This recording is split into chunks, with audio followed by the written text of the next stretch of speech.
An international flight hijacked by armed terrorists is flown to hostile territory. Every few hours they said that they are going to execute us. Demands are made. Deadlines are set. An elite special forces team known as the Unit moves into action. To kill someone is relatively simple. To rescue someone is much more complicated. As time is running out, a daring plan is launched from thousands of miles away. I think it'll stand as one of the most bold special force operations in modern history. Now on Black Ops, behind the scenes of one of the most daring rescue missions ever made. Operation Thunderbolt.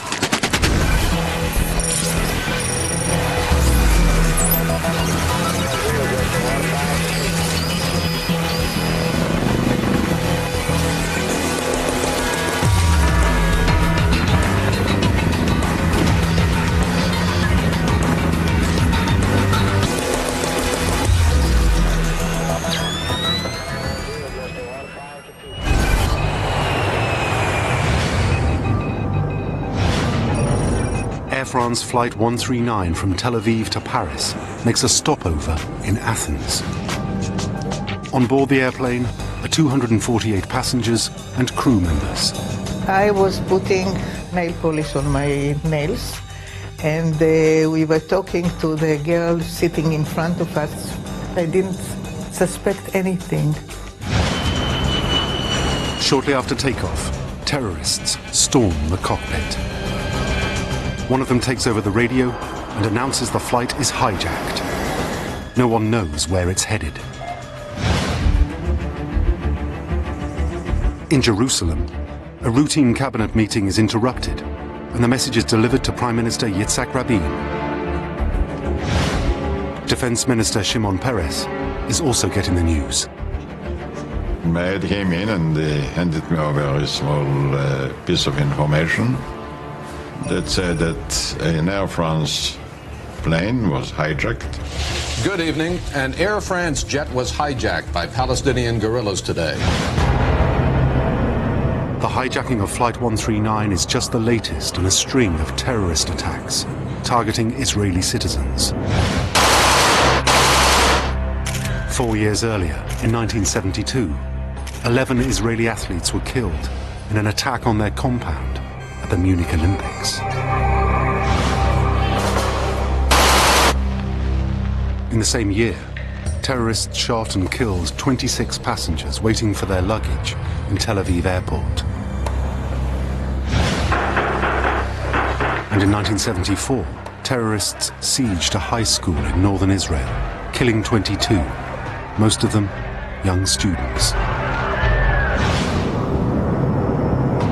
Immediately after the hijacking, Israeli special forces are put on high alert. The authorities are expecting the plane to arrive in Tel Aviv. But the hijackers have a different plan. One of them is a trained pilot. He instructs the captain to divert the flight to Libya. He knew exactly how to fly an airplane, and he had the maps that he needed, and he followed our pilot to see that he's taking him wherever he wants to go. On the ground in Libya, one desperate passenger pretends to be having a miscarriage in an attempt to escape. She is released and immediately met by Israeli intelligence officers. They learn from her that there are 4 terrorists, 2 German and 2 Palestinian. They are armed with guns and grenades. The plane continued to fly, and we didn't know to which destination. It is headed to Africa. In the early hours of June 28th, Air France Flight 139 lands in Entebbe Airport in Uganda, more than 2,000 miles from Tel Aviv. At first, the passengers think the crisis is coming to an end. They told us we are going to be released in Uganda. But as soon as they get off the plane, their hopes are dashed. There were 2 rows of Ugandan soldiers standing with guns, and we were in the middle, and they led us into the terminal of Entebbe. That was the second very big shock. We were sure that we are free to go. And then we saw that lots of Ugandan soldiers are waiting for us there, and 6 more terrorists were waiting for us there. Instead of being released, they are led to an unused terminal in Entebbe airport. They told us that we are going to stay there, and later they brought us mattresses and blankets.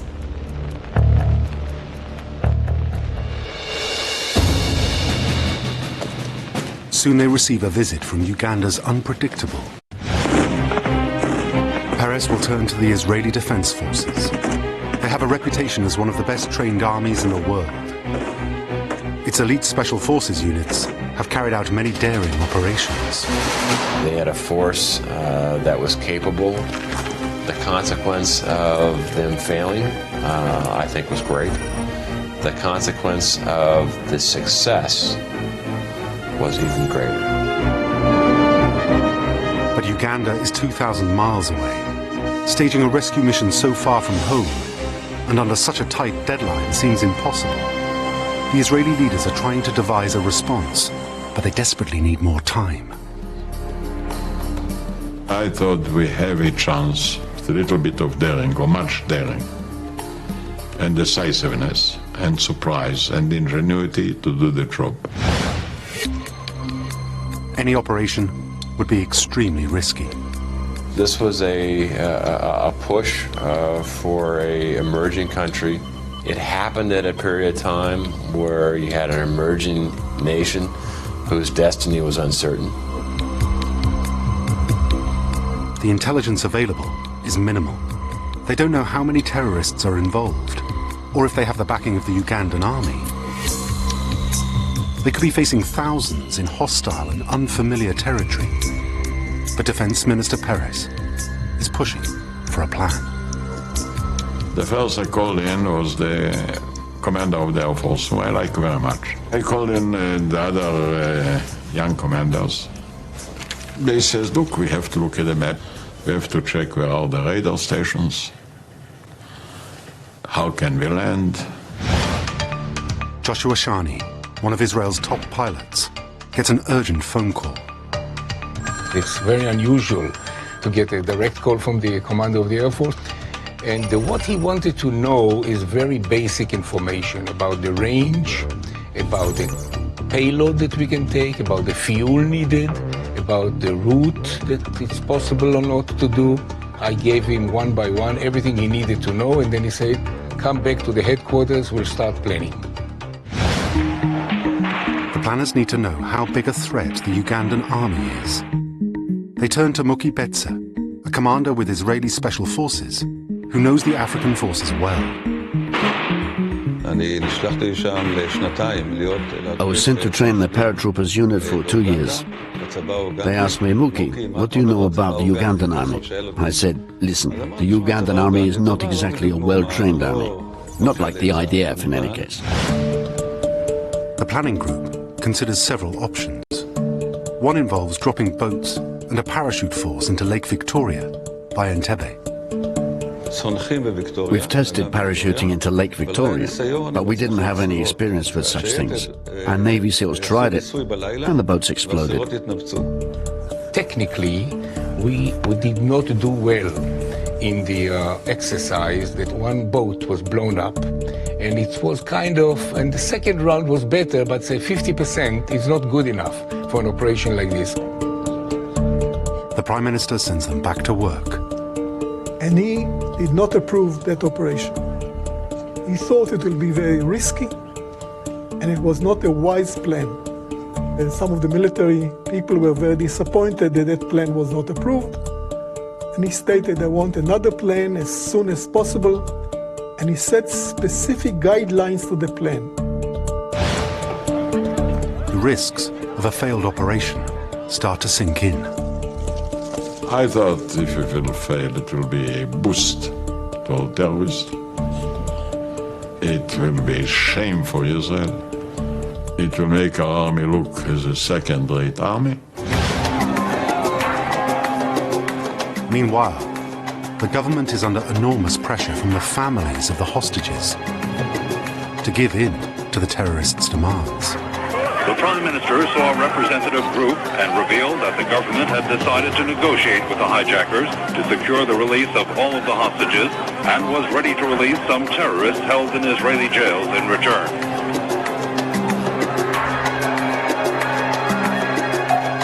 Their message was, do whatever we can to meet the terrorist demand and free our fathers or mothers and relatives.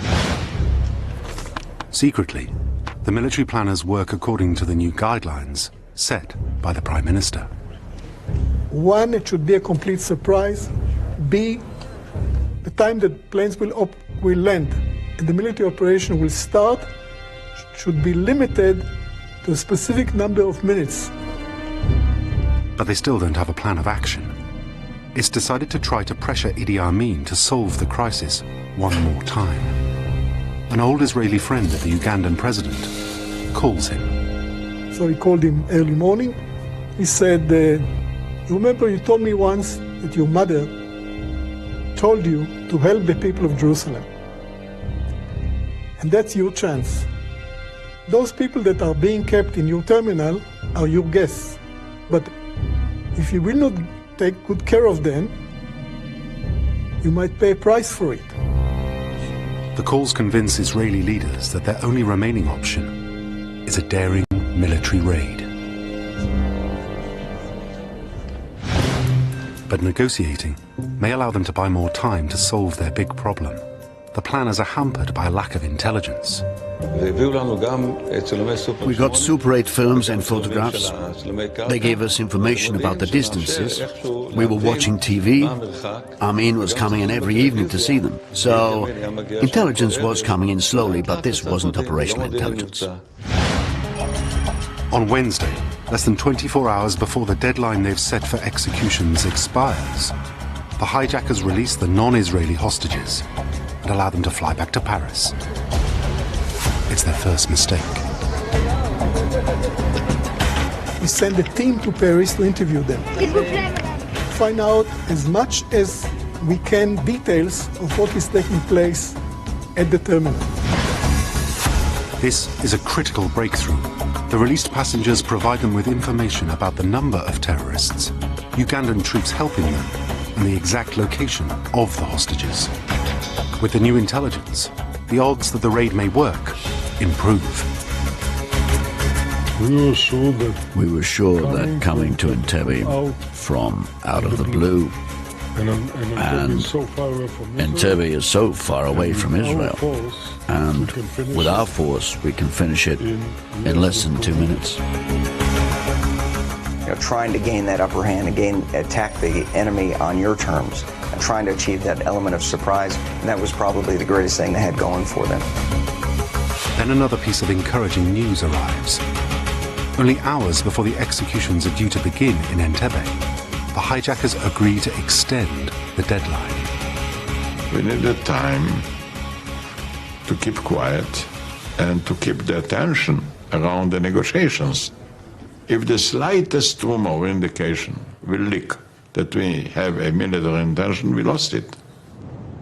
They're still missing a critical piece of intelligence, a detailed image of the terminal.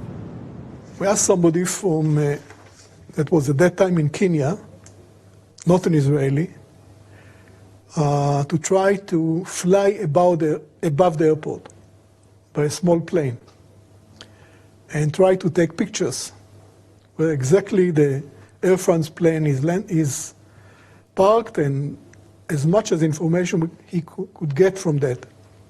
And he was able to do that and transfer those photos to us. So altogether, we had quite a clear idea where the hostages are being kept, what is the logistics of the airport, where can a plane land, where's exactly the commercial runway of the airport. There was also a military section of the airport. The top-secret Israeli counter-terrorism team, simply known as the Unit, have been put on high alert since the crisis began. It's time to mobilize the troops. It's a very special unit. It's the cream of the crop. It was developed over the years to carry out intelligence and counter-terrorism operations. And others we call the long arm of the IDF.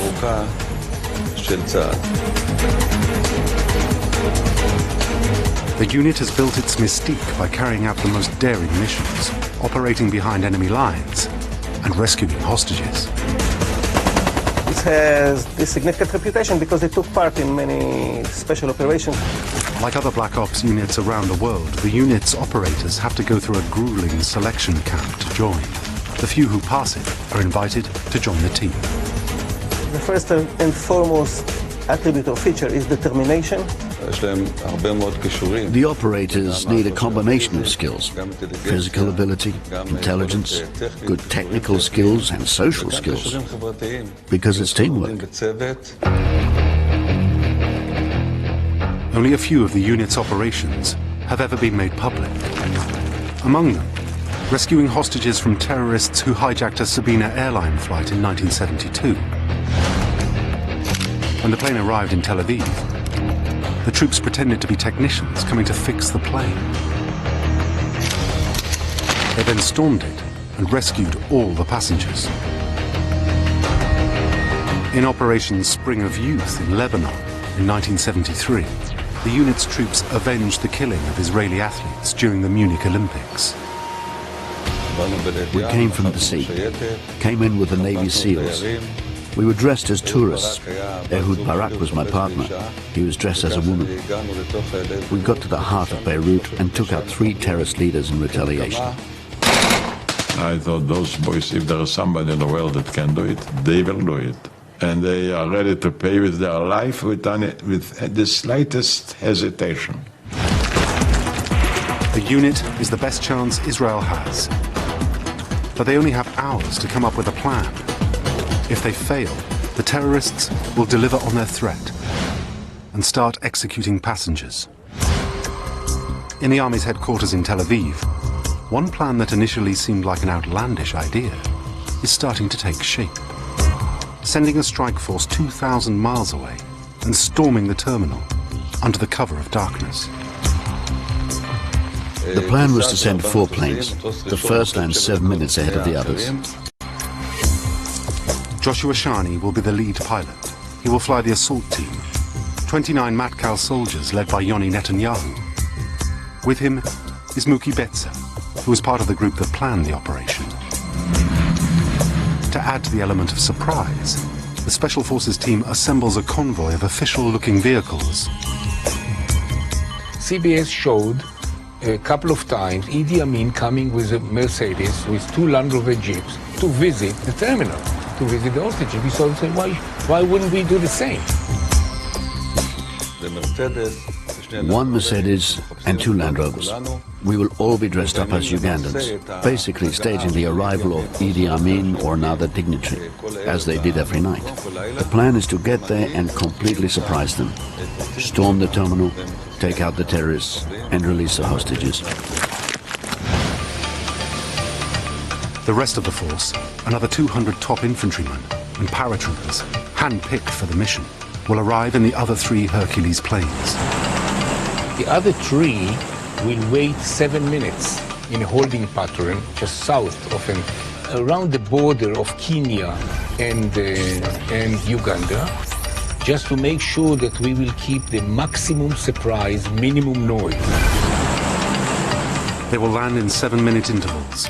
Their job, to secure the airport, fight back any retaliation, and provide backup for the rescue team.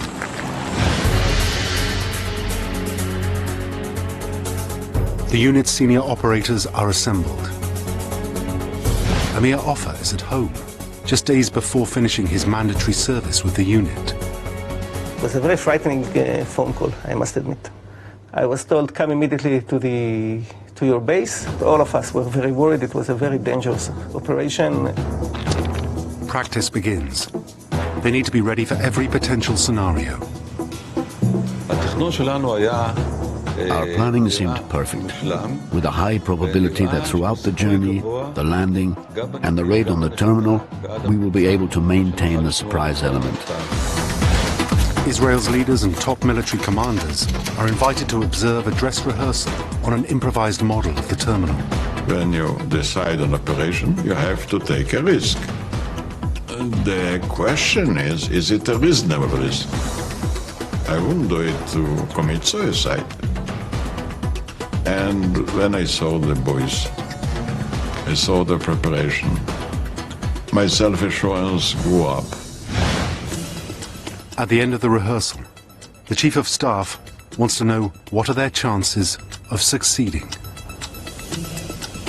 He collected all the commanders together after the rehearsal.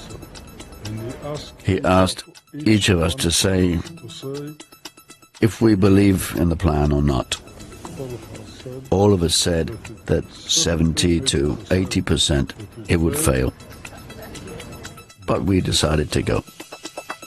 When you have the type of well-trained personnel, and some of the ground forces are exceptionally well-trained, you do what you have to do in order to accomplish the mission. The hijackers' new deadline is approaching fast.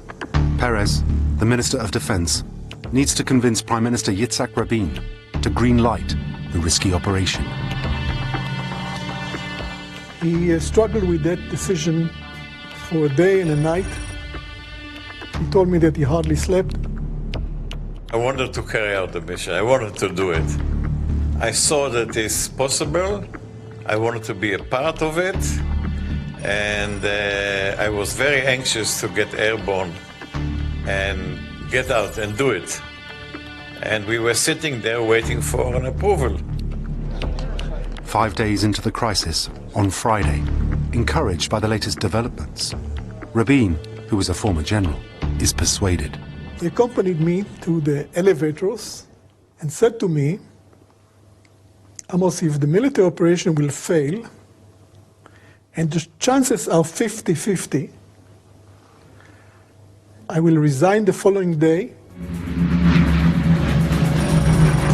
Prime Minister Rabin wants the entire government to sign off on what has been until now a secret plan.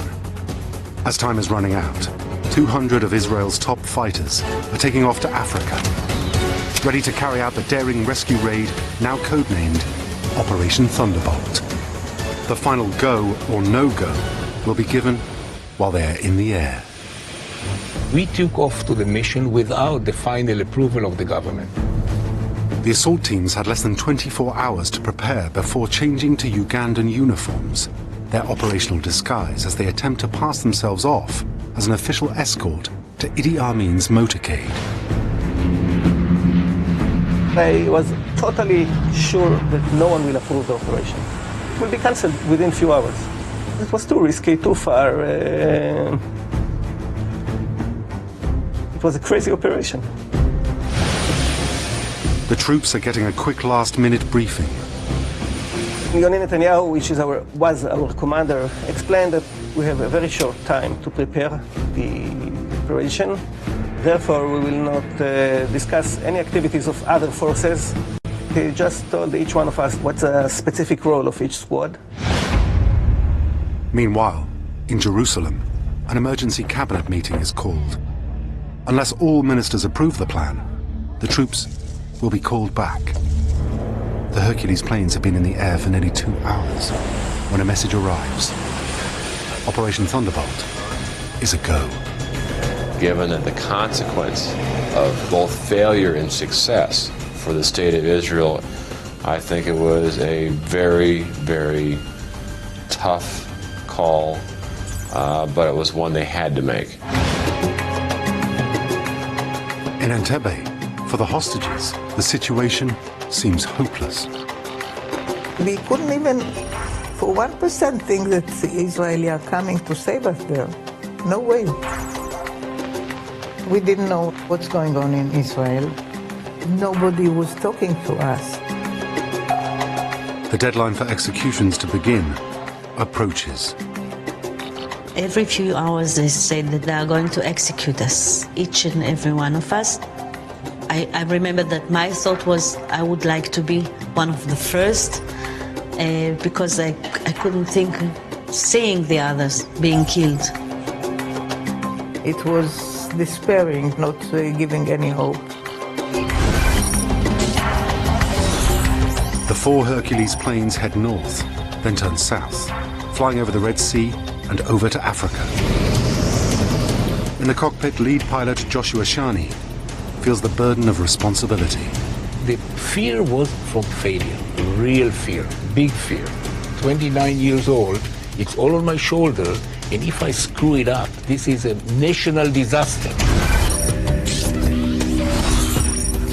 The journey is some 2,200 miles long, and it involves crossing hostile airspace. If detected, they could be shot down. We kept radio silence because we didn't want anybody from the enemy countries next to us to listen. To avoid getting detected, they fly as low as only 100 feet above the sea, making the journey a rough one. Even so, some of the troops use the time to prepare.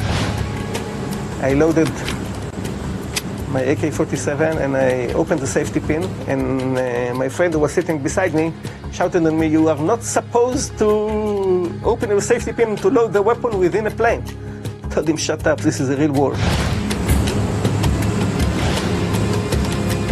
Others, like Martin Veloni, the operation's deputy commander, and Yoni Netanyahu, the unit's commander, managed to catch a few minutes of sleep. Both of us occupied this bed with full gear and weapons. We tried to sleep. It's a long flight. I found very difficult to understand how a guy that's going to storm and his chances to get killed are 50% can sleep like a baby. And he did sleep like a baby. Just as they get to the border of Kenya and Uganda, the pilots break formation and separate. Shani, carrying the attack force, continues directly towards Entebbe, while the others reach the airport from another direction. The aim is to time their arrival to maximize the potential surprise. Very dangerous, flying into an airfield that enemy forces are controlling with aircraft that are essentially unarmed. They didn't have cover, didn't have gunships covering them to be able to come in, land. When we had to pick up the time of landing, we knew it should be the middle of the night sometime. As the plane approaches Entebbe Airport, the control tower, anticipating another arriving flight, asks the plane to identify itself. Shani's answer could seal the fate of the mission. In broken English, they start asking questions. And our captain, he gave the right answer.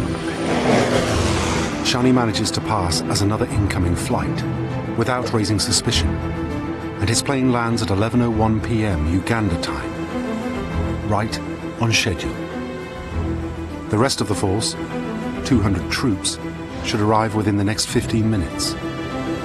When I was at approximately 1,500, 1,000 feet over the lake, I saw the lights of the runway very clear. And all of a sudden, I was relieved.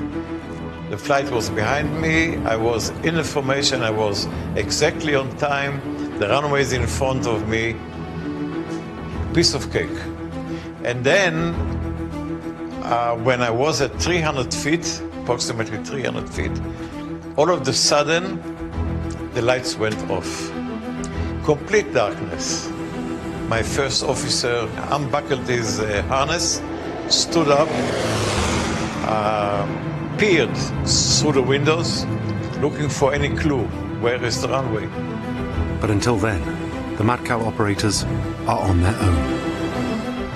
Of the intelligence that we got was that there are between 200 and 1,000 soldiers in this specific airbase. And we were supposed to be alone for about 7 to 10 minutes. When you think that you are 29 against, let's say, 1,000 and about 8 to 15 terrorists, it's a crazy operation. Everything goes according to the plan. I taxied all the way almost to the old terminal, where the hostages were held. While the plane is still taxiing, the assault force gets into the official-looking vehicles to pose as Armin's motorcade. The next moments are critical. They have to get right up to the terminal without being detected. We jumped out with the Mercedes. The air was fresh right after the rain. We are driving slowly, adjusting our speed to our surroundings.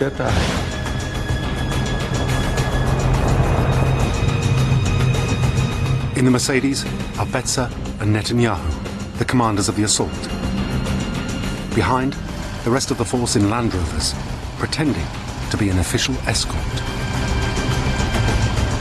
I remember these two feelings. One is a feeling of terrible loneliness, and the second is that I saw 29 shadows of people, or soldiers, holding their weapons in the darkness, and I thought to myself, how many of these will stay alive in 5 minutes? The success of the entire operation depends on maintaining the surprise, and on no one daring to stop the president's convoy.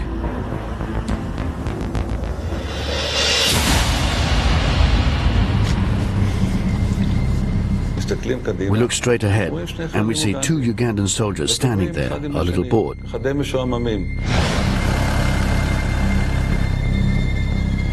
The troops have only seconds to react. The guy yells, "Advance!" I tell Yoni, forget it, it's routine. But he hesitates for a second and then says, "Take them out."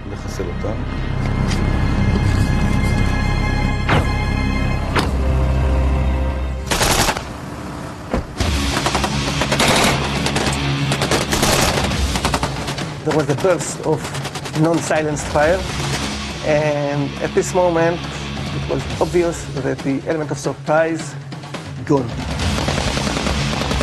I thought this is when the slaughter begins.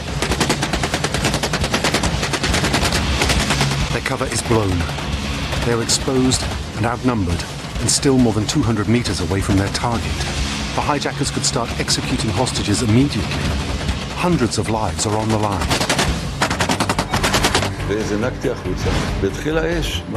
We jumped off and started running. And as we are running, a Ugandan soldier opens fire right above us. And I shoot around him, hitting him in the chest, and he drops. Any Ugandan soldier we see is shot. There was massive shooting. The Ugandan soldiers are confused. Ugandans in general always view Israel and Israelis as special people on earth. And any confrontation with them is as if you are confronting children, special children of God. So in that view, our soldiers were saying, the children of God has come. So anything to do with God to Ugandans, that was beyond human control. Inside the terminal, the hostages are terrified. They don't know who is shooting or why. I thought the terrorists will shoot, the Ugandan soldiers will shoot, and we will be dead in a few minutes.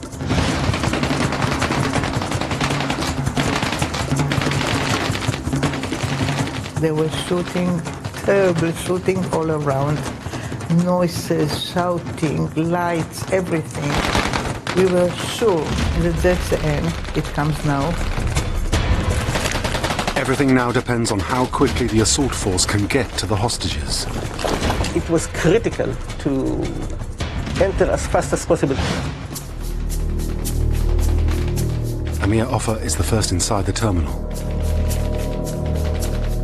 I couldn't see my commander, and I was sure that he already ran and he disappeared in the darkness, and I must run as fast as I can in order to catch up with him and to cover his back.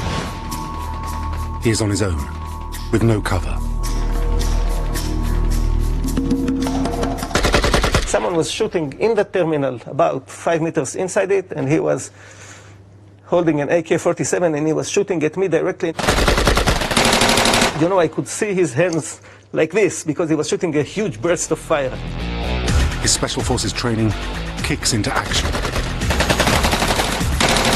The bullets were one here and one there, and I simply didn't care. I just shot him accurately 3 or 4 bullets, and, you know, tuck, tuck, tuck, and that's it. The rest of the team catch up. As they move through the terminal, they see 2 men dressed as civilians. They don't realize they are terrorists until one soldier notices a spark. They shouted, "They have a grenade," and they shoot them in. The assault team is now together. They continue to sweep the terminal. There were 2 other terrorists. They turned their rifle to shoot me in the back.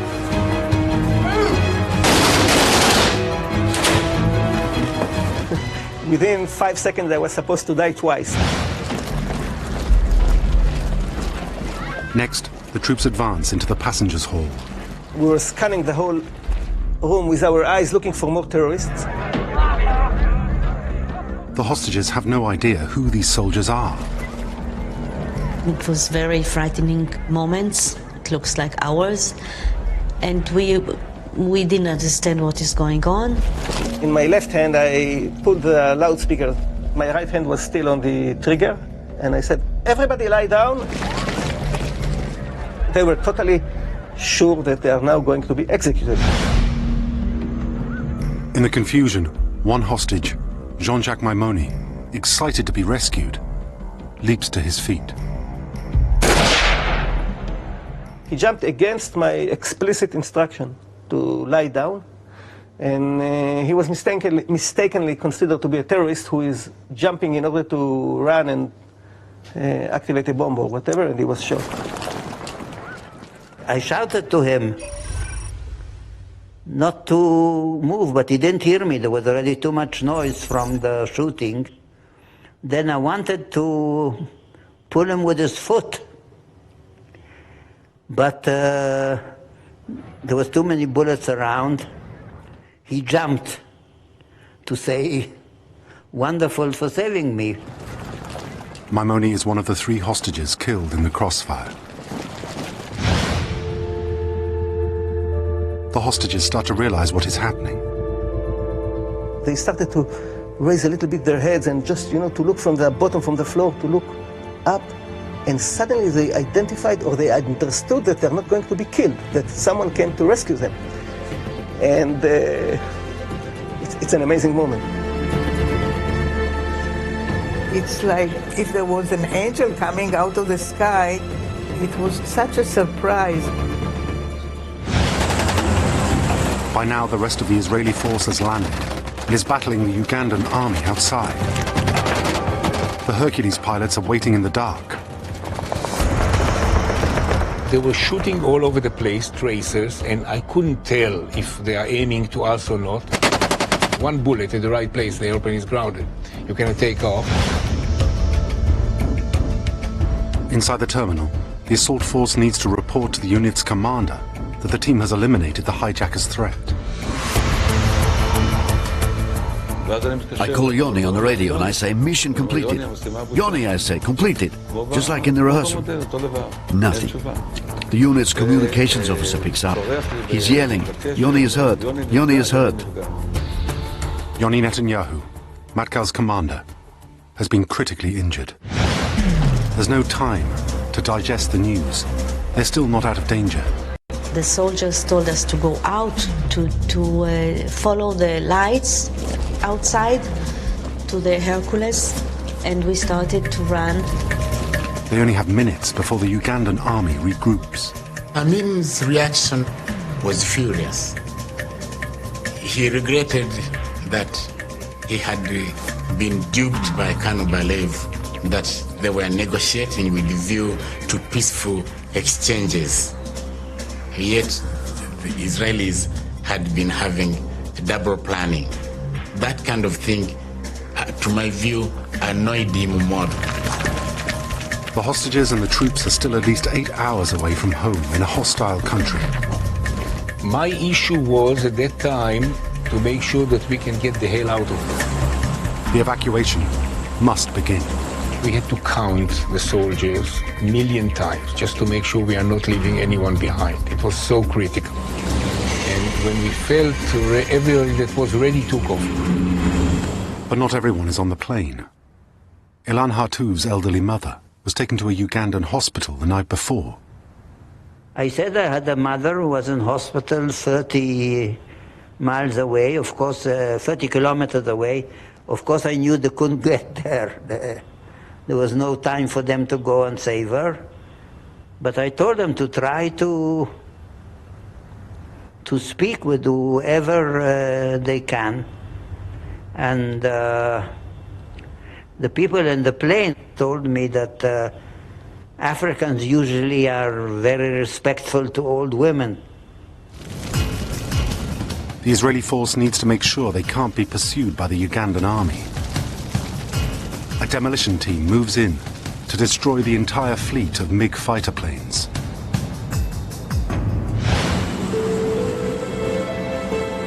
On the way home, the troops learn that the unit's commander, Yoni Netanyahu, has died. I went out to the back of one of the aircraft and I saw Yoni lying there. He was covered with an aluminium blanket. And I looked at it and I think about Yoni. In military operations, the price is always human life.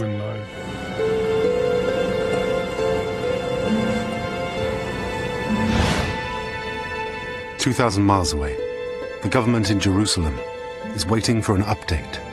I was at my office. It was, I think, 12 o'clock at night.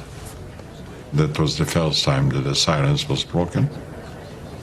And we got a code which says that one of our commanders fall. Somehow my heart told me it's Yoni, whom I loved very much. While the Hercules planes are still in the air, news of the secret has leaked out. We turn on the long-range radio and I put it on the loudspeaker so the special forces will hear. It started with a French television station that said, Israeli commando just did this operation. After another 7 hours journey, and a week after the hijacking, the 4 planes carrying the troops, the hostages, and the dead are finally back home in Israel.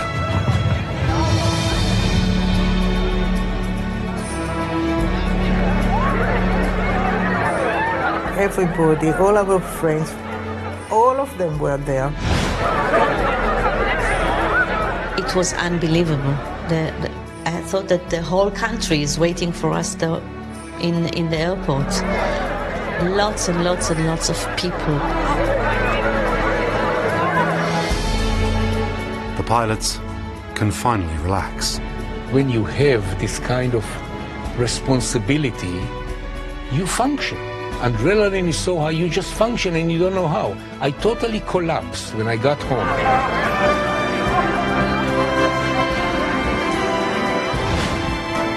But Matkal, the secret Black Ops unit, cannot take part in the celebrations.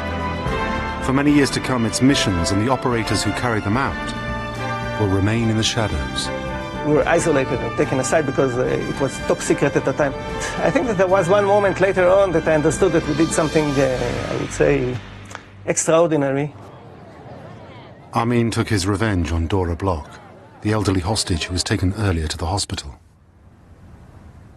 After the operation ended, kind of a retaliation, Idi Amin gave an order to the doctors at the hospital to kill her. And that's what took place. We waited 3 years until we heard that the remains body was there, found there, and she was brought to Israel to be buried in Israel. They know this is a sacred mission. They felt that only they can do it, only they have to do it, only they have to take the risk.